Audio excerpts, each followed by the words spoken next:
Hello everyone. तो हमने क्या क्या पढ़ लिया था वो हम देखेंगे। पहले अपन ने पढ़ लिया था डुबे रायनेट का ट्राइट्स नियम पढ़ दिया था, है ना। तो हम आज पढ़ेंगे न्यूलैंड्स लॉ ऑफ ऑक्टेव। ये कब दिया था? 1865 में। कब दिया था? 1865 में, है ना।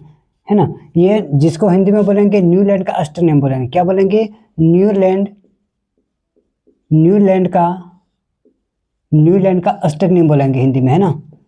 आप पढ़ चुके होंगे तो 2-4 वीडियो देखना ताकि आपको ये समझ में आ जाएगा, है ना। तो अपन पढ़ रहे न्यूलैंड का अष्टक नियम 1865 में दिया था।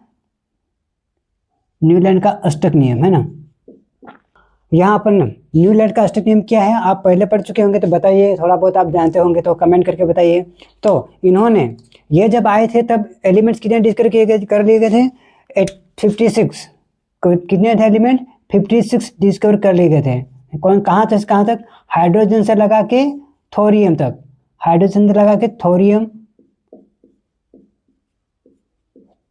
तक, है ना। उन्होंने तब आ गए थे, तब डिस्कवर कर लिए गए थे यहाँ तक थे। फिर उनको क्या कहा उन्होंने? ऑक्टेव कहा। क्या कहा? ऑक्टेव कहा। ऑक्टेव कहा, है ना।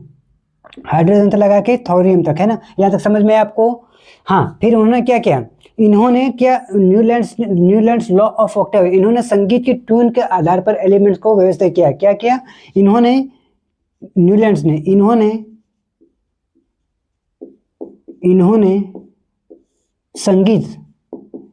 संगीत की ट्यून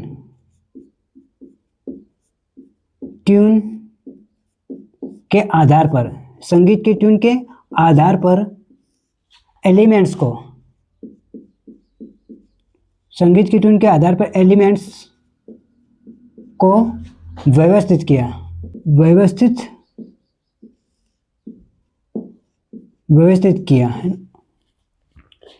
और इन्हें संगीत और केमिस्ट्री में लगाव था, तो इन्होंने एलिमेंट्स को एटॉमिक वेट के इंक्रीजिंग ऑर्डर में एलिमेंट को व्यवस्थित किया। क्या क्या उन्होंने? न्यूलैंड को संगीत एवं केमिस्ट्री में क्या था? लगाव। संगीत एवं केमिस्ट्री में लगाव था,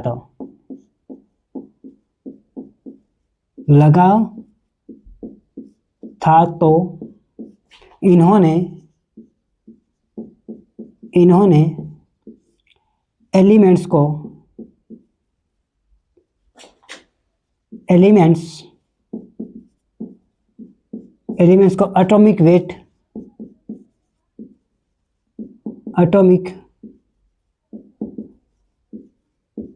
को एटॉमिक वेट के इंक्रीजिंग ऑर्डर में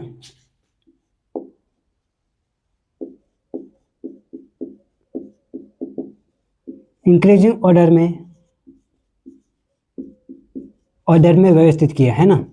क्या किया? इंक्रीजिंग ऑर्डर में व्यवस्थित किया। यहाँ तक समझ में आया आपको? यहाँ तक समझ में आया? क्या क्या उन्होंने? संगीत एक केमिस्ट्री में लगाव था, तो इन्होंने एलिमेंट्स को एटॉमिक वेट के इंक्रीजिंग ऑर्डर में व्यवस्थित किया है। किस प्रकार व्यवस्थित किया उन्होंने? संगीत की ट्यून के आधार पर। किसके?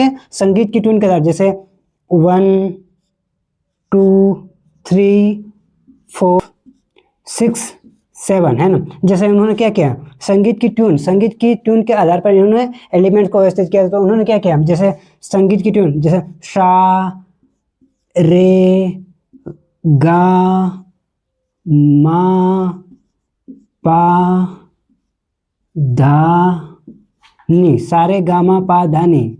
ये सब क्यों किया? क्योंकि उनके इस लॉ को सारी दुनिया पढ़ सके और समझ सके, इसलिए, है ना। जैसे उन्होंने क्या किया? Lithium, beryllium, boron, carbon, nitrogen, oxygen और फ्लोरीन। इसी प्रकार उन्होंने क्या किया?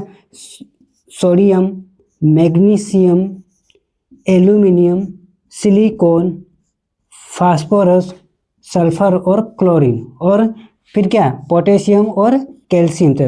उन्होंने क्या किया कि उन्होंने इस प्रकार संगीत की ट्यून के आधार पर उन्होंने एलिमेंट्स को व्यवस्थित किया, इंक्रीजिंग ऑर्डर में व्यवस्थित किया। यहाँ तक समझ में आपको। फिर उन्होंने क्या किया, जैसे न्यूलैंड के अष्टक नियम के अनुसार उन्होंने क्या किया, ऊपर से जैसे नीचे आते हैं तो अपन क्या करते हैं, ऊपर से जैसे नीचे आते हैं ऑटोमिक रेडियस क्या होता है, बढ़ता है।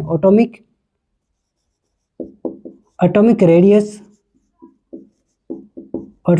बढ़ता है, क्या होता है, बढ़ता है। और उनकी वैलेंसी कितनी होती है, उनकी वैलेंसी 1 होती है, इनकी वैलेंसी 1 होती है ना। यहाँ तक समझ में आया। फिर उन्होंने क्या किया कि यहाँ पे नोबल गैस को इंक्लूड नहीं किया गया। क्या नहीं किया गया, यहाँ पे नोबल गैस को इंक्लूड नहीं किया गया। It did not include noble gas, it did not include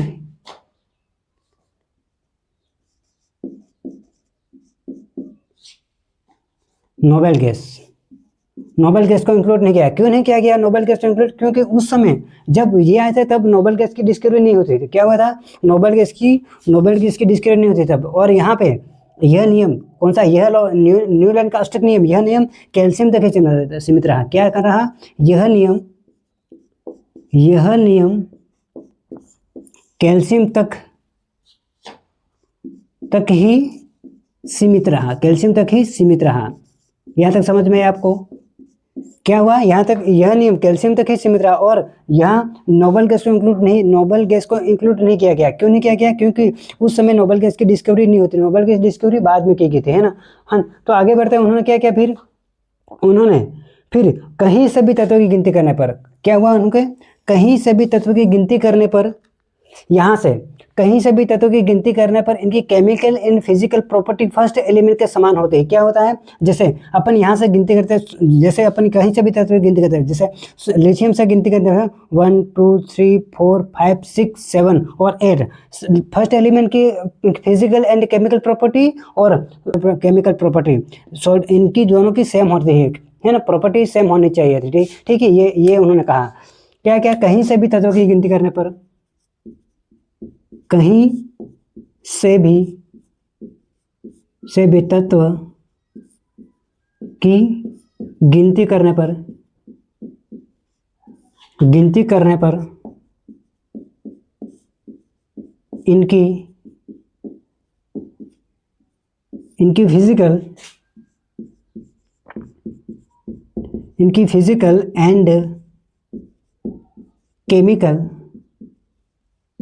physical and chemical property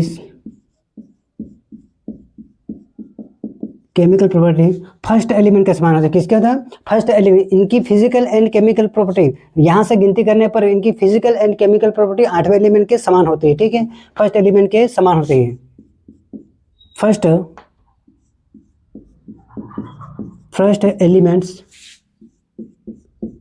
first elements के समान होते हैं। यहाँ तक समझ में आया। चलो आगे बढ़ते हैं। समान होती है, समान होती है, यहाँ तक समझ में आया। तो आगे बढ़ते हैं। उन्होंने क्या किया, संगीत की ट्यून के आधार पर एलिमेंट को व्यवस्थित किया, इंक्रीजिंग ऑर्डर में, है ना। कहाँ से, कैसे, ध्यान से, इंक्रीजिंग ऑर्डर में एलिमेंट्स को व्यवस्थित किया। उनका नियम यहाँ कैल्शियम तक ही सीमित रहा, है ना। क्या हुआ, कैल्शियम तक ही सीमित रहा। और यह नोबल गैस को इंक्लूड नहीं किया। क्यों नहीं किया गया, क्योंकि उस समय नोबल गैस को इंक्लूड नहीं किया गया था, वो डिस्कवरी नहीं हुई थी नोबल गैस की ना। इसलिए कहीं से भी तत्व गिनती करने पर, कहीं से भी एलिमेंट्स की गिनती करने पर इनकी physical and chemical property first element के समान होती है। यहाँ तक समझ में आपको। यह नियम, ये कौन सा, न्यूलैंड का अष्टक नियम लार्जर एलिमेंट के लिए अधिक सक्सेसफुल रहा। क्या हुआ, यह नियम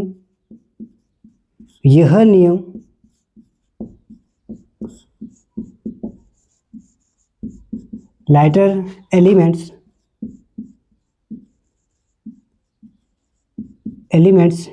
के लिए, लाइटर एलिमेंट के लिए अधिक सक्सेसफुल रहा,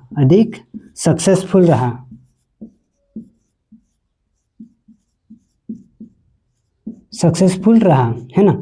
यह नियम लार्जर एलिमेंट के लिए अधिक सक्सेसफुल। लार्जर एलिमेंट्स मीन्स ये वाले एलिमेंट्स, है ना। यहाँ तक समझ में आपको। फिर उन्होंने क्या किया, इन्होंने पीरियोडिसिटी के बारे में स्पष्ट किया। क्या किया यहाँ पे, इन्होंने क्या किया, पीरियोडिसिटी पीरियोडिसिटी को बारे में स्पष्ट बताया, है ना, ताकि बाद में मॉडर्न पीरियोडिक टेबल की डिस्कवरी हुई तब उनकी नींव रखने में, पीरियोडिक टेबल की नींव रखने में मदद मिली। पीरियोडिसिटी अपन ने पहले वाले वीडियो में पढ़ा दिया मैंने। पीरियोडिसिटी क्या है वो आप अच्छे से देख लें ताकि आपको समझ में आ जाएगा, है ना। क्या है periodicity?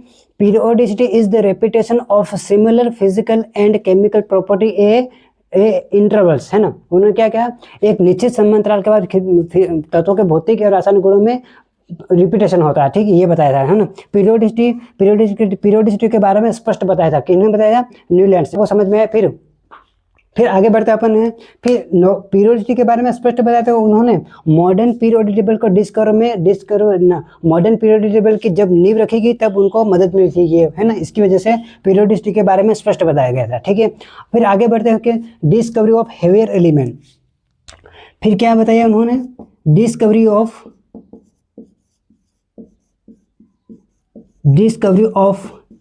heavier element, discovery of heavier elements, discovery of heavier element या discovery of more element, discovery of more elements, ठीक है, यहाँ तक समझ में आया। फिर उन्होंने क्या किया? डिस्कवरी ऑफ हेवियर एलिमेंट या discovery of more element. Newland की डिस्कवरी बहुत बड़ी थी, इसलिए इन्हें Davy medal from the Royal Society of London award मिला था। क्या हुआ था? न्यूलैंड की डिस्कवरी बड़ी थी, इसलिए इन्हें Davy medal from the Royal Society of London award मिला था। यहाँ तक समझ में आया। फिर आगे बढ़ते हैं अपन यहाँ पे। फिर उन्होंने क्या किया? फिर उन्होंने क्या कि न्यूलैंड की लिमिटेशन क्या है? क्या किया उन्होंने? न्यूलैंड की लिमिटेशन क्या है? न्यूलैंड की लिमिटेशन,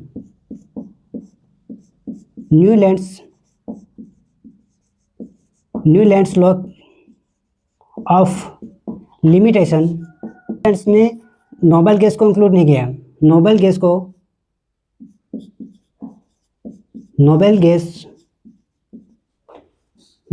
को सही स्थान नहीं दे पाए। यहाँ तक समझ में है आपको? चलो आगे बढ़ते हैं। क्या हुआ? न्यूलैंड्स लॉ ऑफ लिमिटेशन क्या है? नोबल गैस को सही स्थान नहीं दे पाए, ये उनकी कमी रही थी, मतलब उनकी लिमिटेशन रही थी। फिर उन्होंने क्या किया? फिर ये नियम लॉ फेल क्यों हुआ? यह नियम फेल क्यों हुआ? क्योंकि बाद में नोबल गैस की डिस्कवरी हो गई थी। फिर नोबल गैस की डिस्कवरी होने के बाद, जैसे नोबल गैस की डिस्कवरी होने के बाद यहाँ पे नियॉन आ गया था। फिर क्या आ गया? सोडियम के फ्लोरीन के बाद क्या हो गया था? नियॉन आ गया था। जैसे यह नियम फेल क्यों हुआ? यह नियम फेल या डिमेरिट क्यों हुआ? फेल क्यों हुआ? यह नियम फेल क्यों हुआ या डिमेरिट?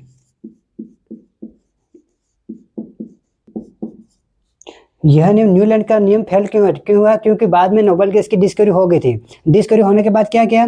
फिर यहाँ से गिनती करने पर, नोबल गैस की डिस्कवरी होने के बाद क्या कर, लिथियम से लगाकर 8वें एलिमेंट में गिनती करने पर, नियॉन आने पर, है ना, नियॉन आने पर क्या हुआ? उनकी फिजिकल एंड केमिकल प्रॉपर्टी में डिफरेंस आने लगा, इसलिए यह नियम फेल हो गया था। यहाँ तक समझ में आपको? फिर आगे बढ़ते हैं अपन यहाँ पे, ये मिटा के अपन इसका नियम को थोड़ा आगे बढ़ते हैं ना। न्यूलैंड्स लॉ फेल क्यों हुआ? क्योंकि बाद में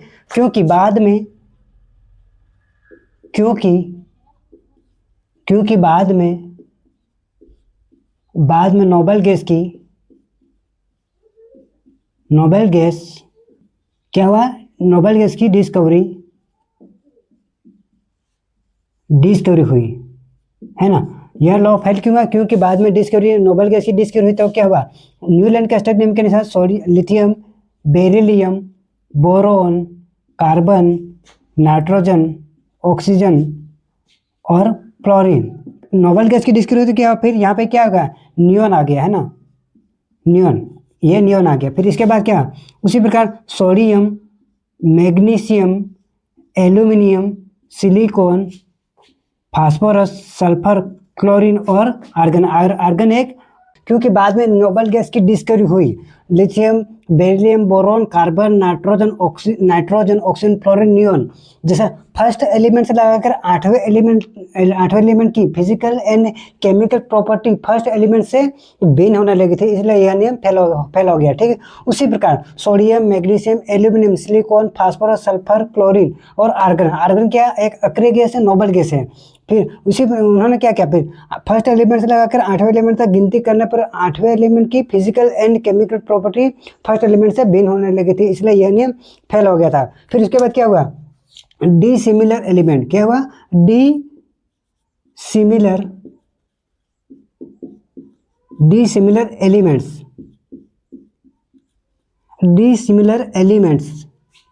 सिमिलर एलिमेंट्स को एक साथ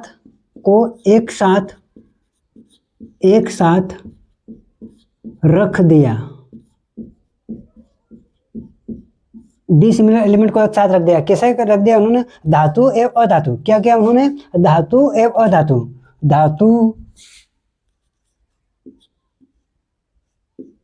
धातु मतलब मेटल्स एंड नॉन मेटल को एक ही कॉलम्स